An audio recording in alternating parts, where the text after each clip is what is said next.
Every single thing we do, every moment of waking awareness, every instant of our lives might carry value, be significant, and be ordered to some meaningful end. Welcome to Renevatio's audio essays. Renevatio, published by Zaytuna College, asks writers to examine timeless questions and today's moral challenges by drawing from the enduring texts of revelatory faith traditions, traditional philosophy, and modern scholarship. The following essay is written by Sofia Vasilou, a scholar whose research focuses on the development of virtue ethics in the Islamic intellectual tradition, with a specialization in Imam al-Ghazali's work. Counting the Minutes. Read by Fatima Knight. Since our office is with moments, let us husband them. It takes a good deal of time to eat or to sleep or to earn $100, and a very little time to entertain a hope and an insight which becomes the light of our life. Ralph Waldo Emerson. Is time experienced differently by different people, in different cultures, across different places and times? Is there a better and worse way to relate to time? And if we wised up to it, would it revolutionize the way we handle the most basic units of our lives, our minutes, hours, and days? The answers to some of these questions will seem obvious to some of us self-conscious moderns, hounded as we are by the tempo of life, ceaselessly ratcheted up by wave after wave of technological advances. When the social psychologist Robert Levine published his book, The Geography of Time, in 1997, against the backdrop of a long string of studies exploring the cultural history of timekeeping, his general insight would not have surprised many readers. Put your feet down at one moment on the Earth's surface, and you will find that the pace of life changes dramatically from what you knew it to be at another. Time in Brazil or Burundi is not like time in Switzerland or New York. This can be seen by, among other things, comparing the performance of different countries on a number of simple but telling measures, such as how long pedestrians take to cover a distance of 60 feet in downtown areas, and how accurate public clocks are. An important way of describing different temporal cultures is in terms of a distinction between clock time and event time. Clock time is the type of time we are most familiar with, linear time divided into regular fixed units and measured through mechanical and now digital timepieces. In cultures that follow clock time, the clock is the central cue in deciding when an activity stops and starts. A university lecture, a children's party, nighttime sleep. Cultures that live on event time inherit an older way of thinking about time, which is attuned to the more fluid and organic rhythm of natural events. Even today, farming communities in Burundi are more likely to fix time by reference to natural processes.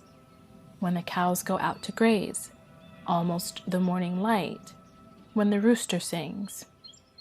Then to the standardized time units of our familiar clocks.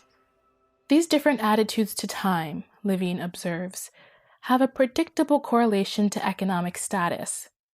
The stronger the economy in a given locale, the faster the pace of life, and the greater the dominance of clock time.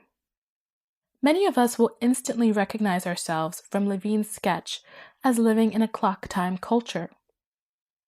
This culture was made possible by the emergence of increasingly accurate means of measuring time that supplanted the wayward sundials and water clocks of previous eras.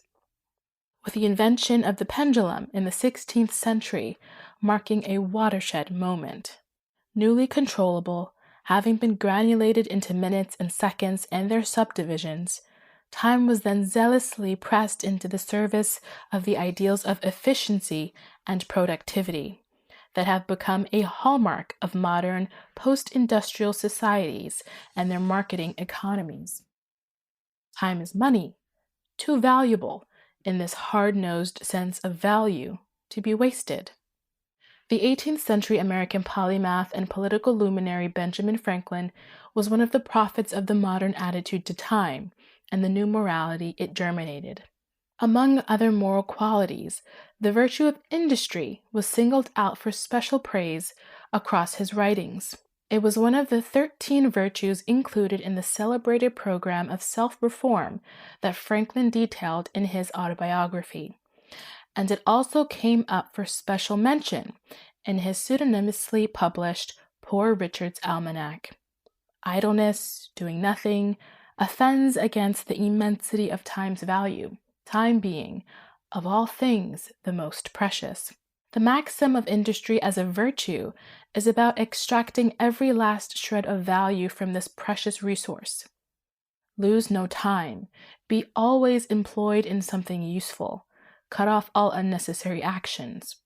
By useful activity, Franklin mainly had economic, productive work in mind. One of the most interesting expressions of this new morality was a more controlling attitude toward time and its individual units, starting from the basic unit of a day. The partner principle of industry was order, and the way Franklin sought to fortify the latter, he explains in his autobiography, was by drawing up in his notebook a clear scheme of employment for the 24 hours of a natural day. Specific time slots were allocated to specific activities, with continuous blocks earmarked for work, interleaved with bands of time dedicated to other activities, such as reading, conversation, music, or diversion, and washing and having dinner. Franklin's days would be bookended by two questions. What good shall I do this day? Morning. And what good have I done today? Reviewing the day in the evening. Franklin's ideal of bustling industry and the memorable maxims in which he immortalized it still reverberate in our culture. Early to bed and early to rise makes a man healthy, wealthy, and wise. In his highly controlled schedule, itself a textbook example of clock time rule, we will recognize the kernel of familiar recommendations found in many time management guides. Set goals, schedule your day, the more granular the better. We may also recognize, in the near voyeuristic interest we take in the personal information divulged by Franklin, the broader fascination we have developed in the private lives and daily routines of others. Mason Curry's recent book, Daily Rituals, which documents the daily routines of successful artists and intellectuals, exemplifies this fascination well, while also pointing to the attitude toward time that underpins it. If we're to understand how great achievements become possible, we need to anatomize how high-achieving people structure their hours and their days. Yet while many of the features of Franklin's model of a well-spent day clearly reflect the specific cultural climate of dawning modernity, whether the same could be said about all of its features is an interesting question. For one, the exercise of starting off and then winding up the day with a moment of quiet reflection on one's aims, perspective, and one's success in realizing them, retrospective, evokes a practice that has found a place among many historical schools and thinkers concerned with the art of living in its broadest sense.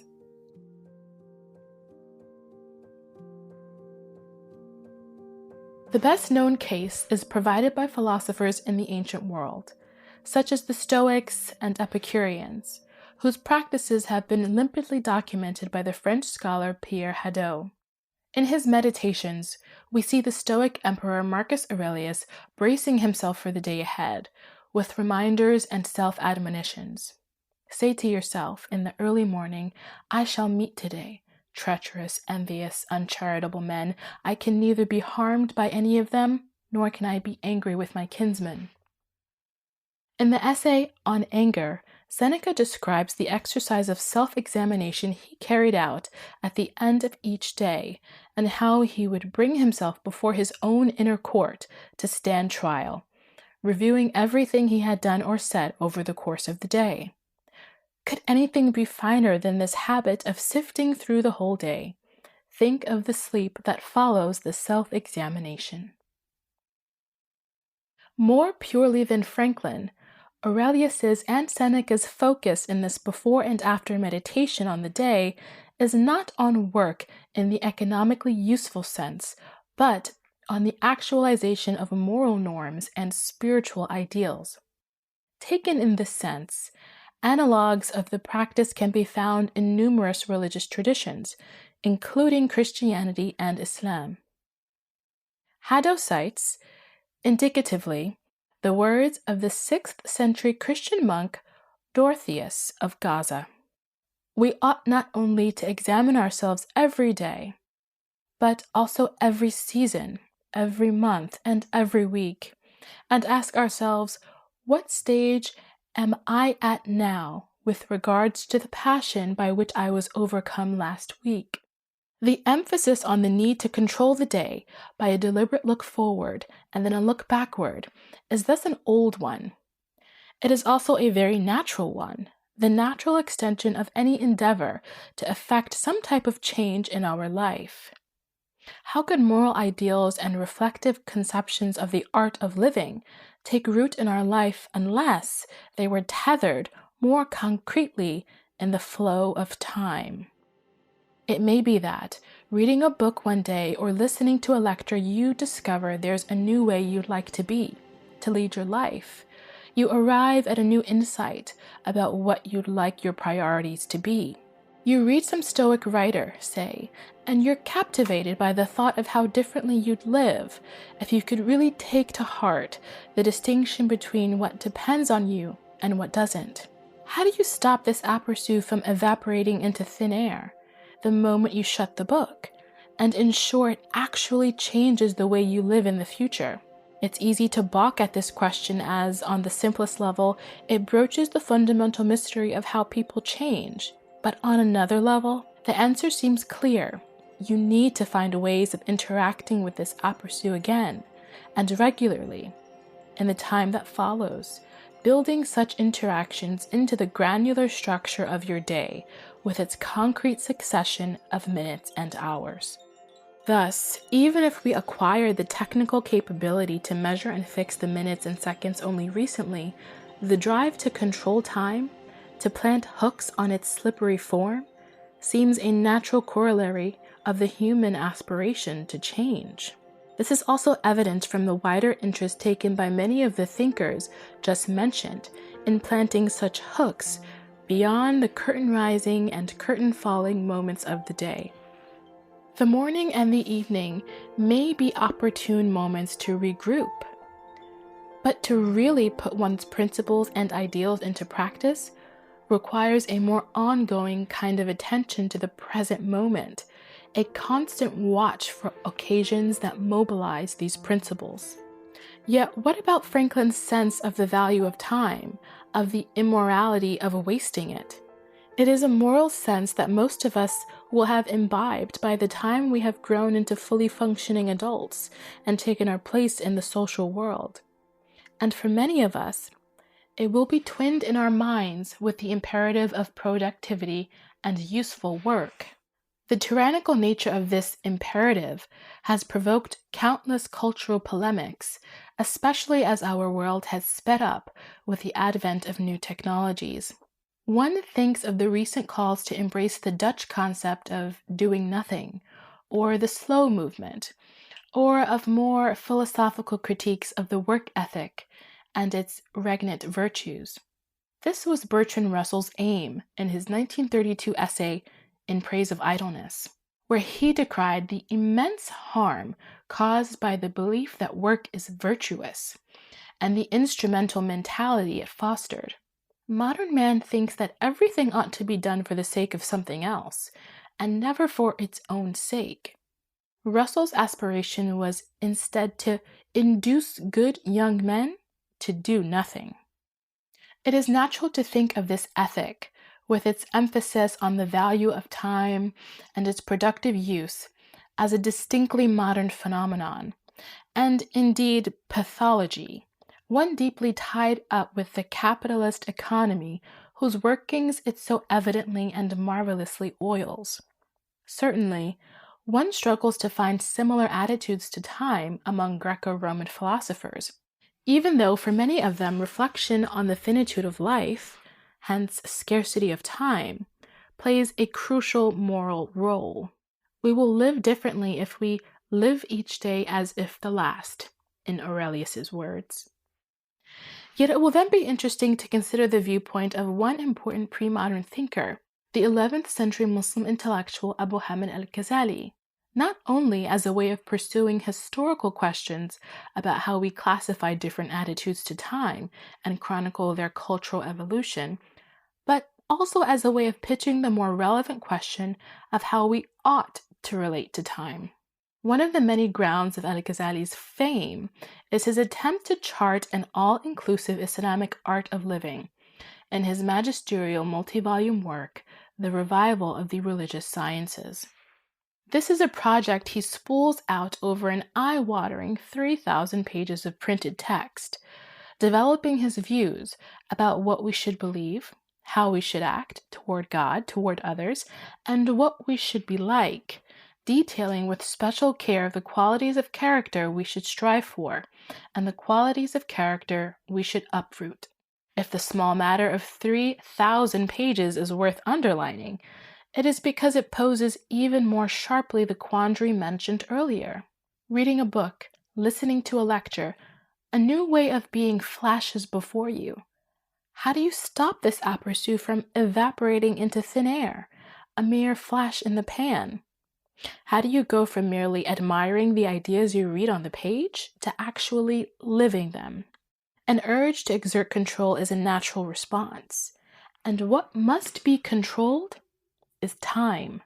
We will not wonder then to find al-Ghazali near the very end of the book offering some guidance that explicitly proposes to tether this ambitious spiritual program in the concrete and granular structure of lived time. This guidance appears in a volume running under the title On Vigilance and Self-Examination. The title already tells half the story. It is a story about our relationship to time, beginning with the basic unit of a day. Al-Ghazali's first set of bookmarks on the day mirrors the ones planted by ancient philosophers.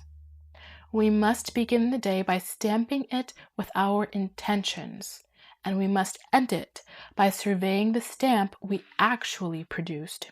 What will seem extraordinary coming from more familiar conceptions of how to bookmark the day is the paradigm al-Ghazali uses to describe this process. It is a paradigm that belongs to the world of economic activity and comes complete with the vocabulary of trade, capital, profit, and bookkeeping.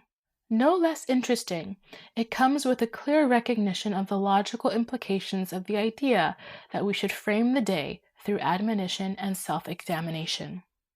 To the extent that we imagine this in performative terms, as an enacted exchange, we must inevitably think of ourselves as comprising two different parts, the one that gives admonition and the one that receives it, the one that is examined and the one that does the examining. Even among Stoic writers, Seneca is a good example, this moment had a specific dramatic character that pointed to these implications. Talking about self-examination, Seneca invokes the paradigm of the court of law, with the person then divided into two dramatis personae, the judge and the arraigned. We are used to thinking of the law as the central paradigm for moral thinking in the Abrahamic religions. Al-Ghazali may thus defy our expectations. In his dramatization, the two parties are the merchant and his business partner. Rising in the morning, we must put an hour aside to address ourselves, like a merchant instructing his partner about to go out for the day to conduct business, taking a pledge from him about how he will use his assets. My lifetime is the only stock I possess. Once it's gone, gone is my capital, and lost is the hope of trading and seeking profit. The hoped-for profit is the purification of the soul, which underwrites its salvation. The stock is time, and time is this new day we have been granted, made up of 24 hours. For every hour of our lives, a tradition goes, there is a corresponding vault in the transcendent realm. Each vault can be filled with right actions, filled with wrong actions, or left empty. Every hour has potentially salvific value, every second. Every single breath we draw while we live is an irreplaceable gem, which can be used to purchase a treasure that entails everlasting bliss. So go forth, knowing the true measure of the minute and the hour, and do your best not to waste them and incur a terrible loss. Every evening, you will be called to account for the hours and minutes you have spent.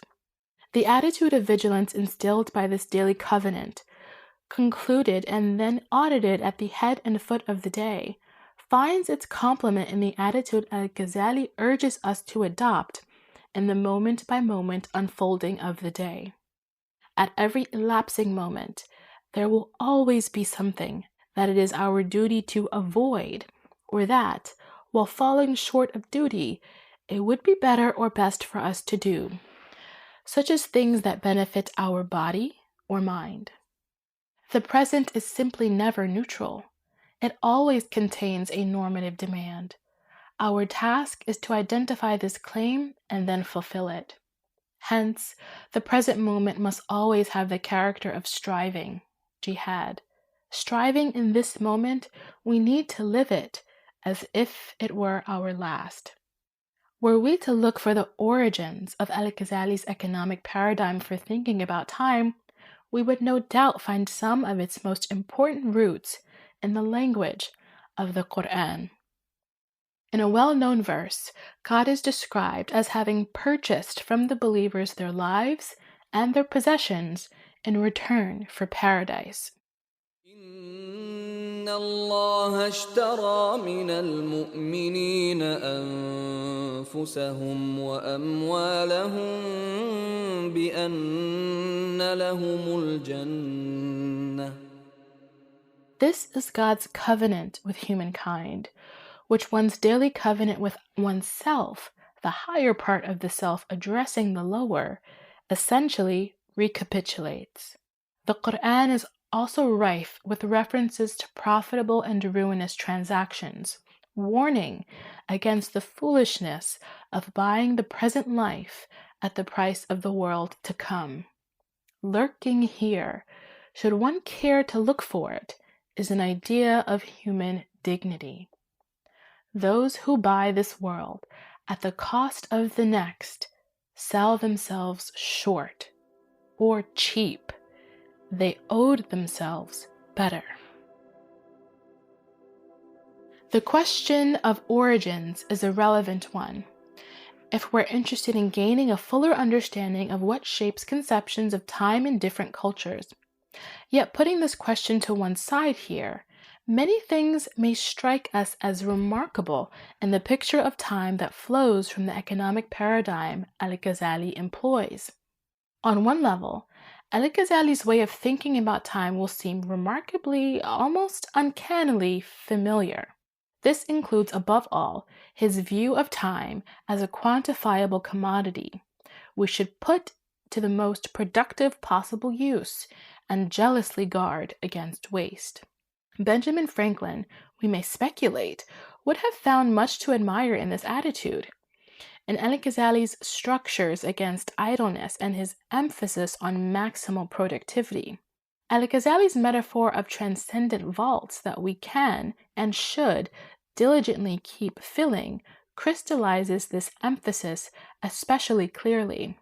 Al-Ghazali's attitude, to be sure, is not an exemplar of the modern clock time in the familiar sense, where the clock dictates the rhythm or duration of events. Al-Ghazali is not interested in how activities should be scheduled. He presupposes only the more basic understanding of time as composed of a number of countable units, with the hour the chief such unit. Yet these are isolable units. It's important to note that register as being objectively out there, actually existing containers capable of being filled in different ways. The metaphor of vaults again encapsulates this idea clearly. Though here, one might also credit the timekeeping technologies of al-Ghazali's day for making certain ideas more thinkable. While the famous water clock installed at the Umayyad Mosque in Damascus, a lodestone for historians, old and new, was built after al-Ghazali's lifetime, water clocks were constructed in the Islamic world from early Abbasid times, and there was a public clock at the Umayyad Mosque from at least the 10th century, which marked the passage of the hours in rather Baroque fashion. The idea that time can be broken down into units whose beginning and end may be objectively determined, however imprecisely, thus reflects the timekeeping practices of al-Ghazali's era. Yet whatever differences may separate our relationship to the clock from al-Ghazali's, another contrast may strike us more strongly.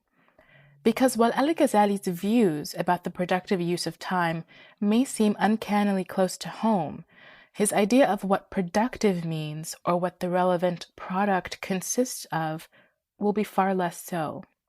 When self-help books on time management take us by the ear to show us how to get more done, they certainly don't mean how to get more good deeds done or how to acquire a greater number of virtues, as al-Ghazali appears to suggest.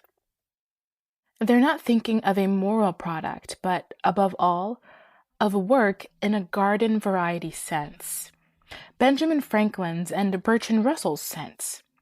In addition to the other non-work activities we have to juggle in everyday life, quality time with friends and family, our weekly quota of physical activity, and so on. The idea that we should seek to maximize our moral performance might thus make us bristle. Modern moral philosophers in particular have had much to say against the demanding model of morality that al-Ghazali presents. At every moment, there's some normative demand for us to meet. All space is moral space. All time is a time to be moral.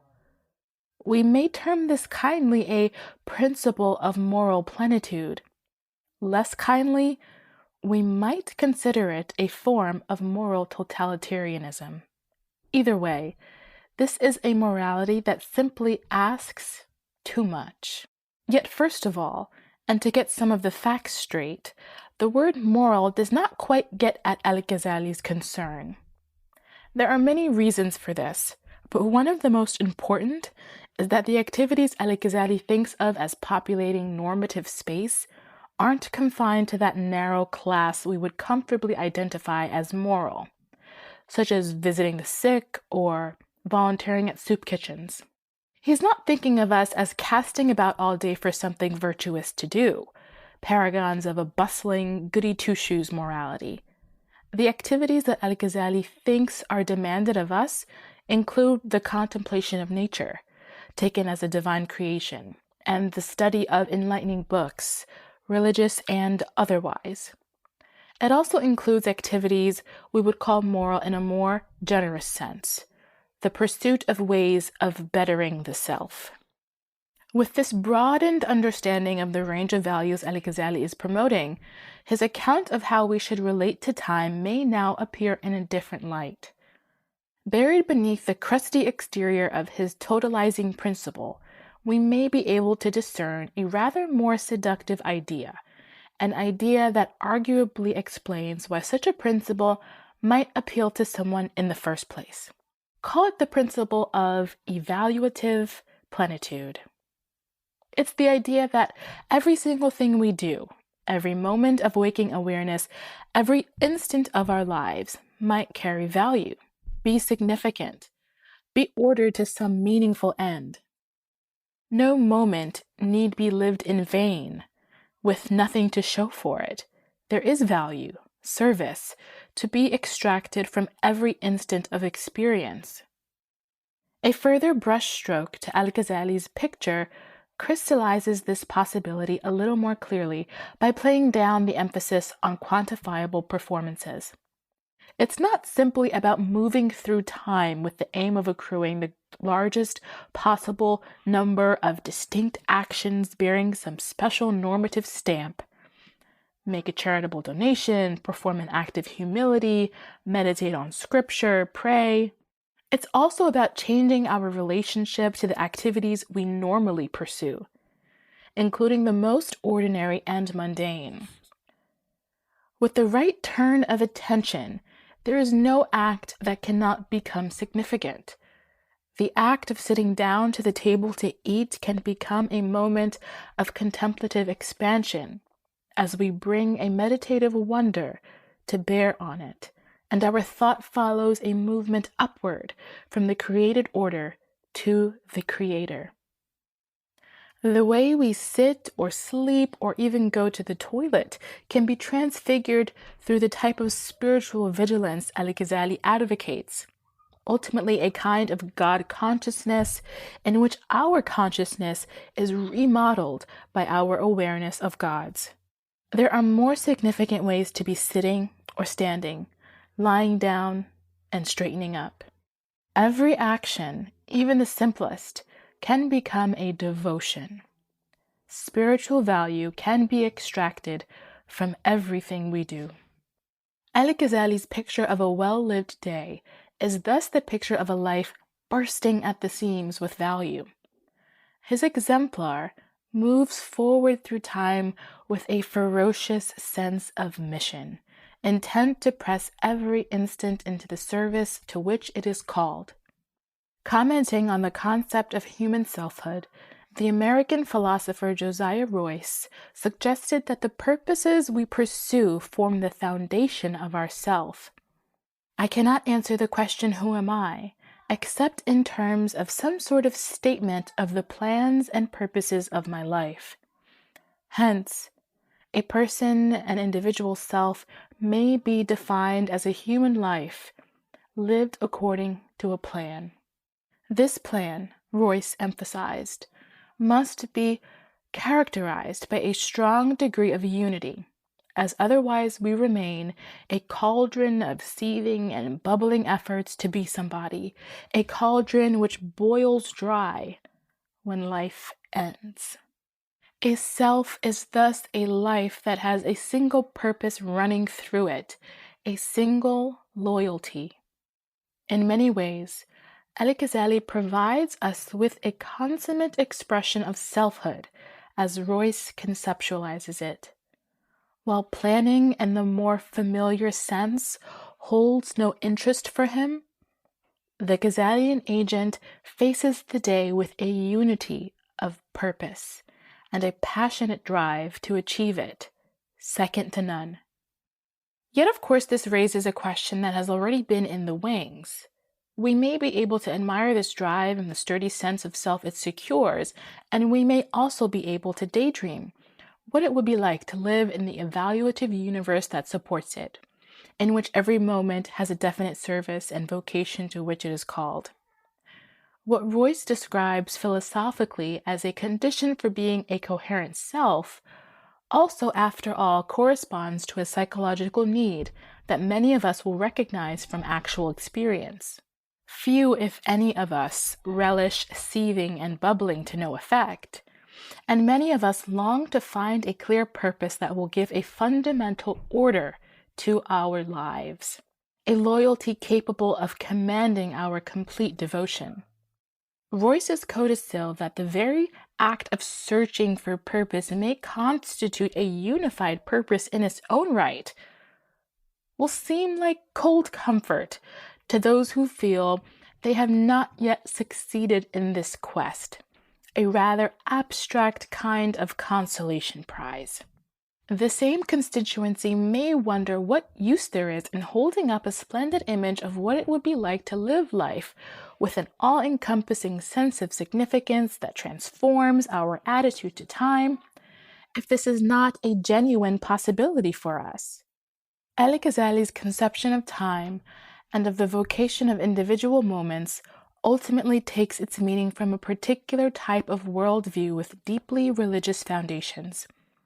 If those who do not share this worldview allow themselves to enter into the attractiveness of the conception that al-Ghazali unfolds, they will simply be dreaming a dream that does not belong to them. What then is the utility of pausing to engage with this conception at any length?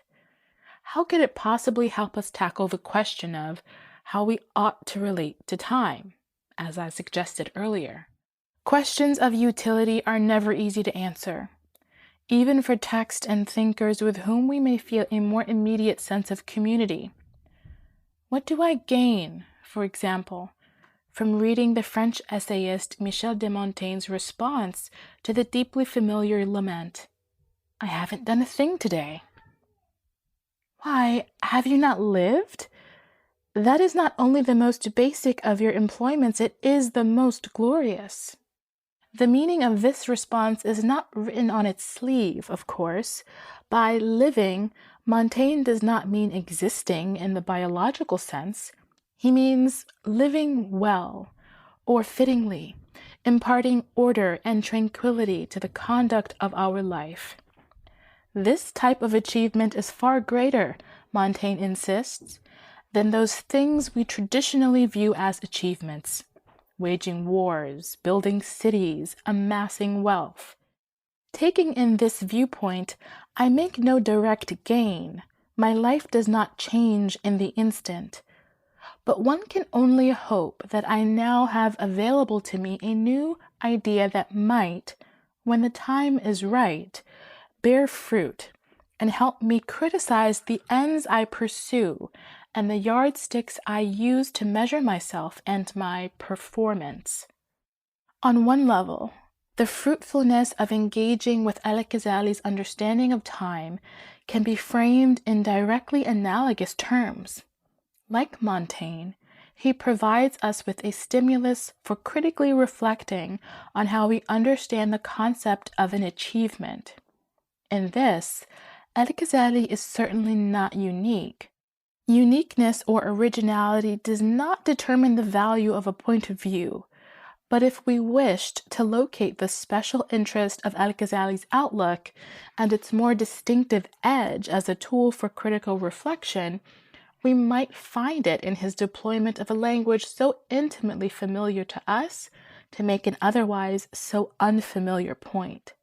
Al-Ghazali's peculiarly modern appeal to time as a quantifiable resource that may entail profit or loss, and his emphasis on productivity and warnings against waste are combined, as I noted earlier, with a very different conception of what productivity might mean.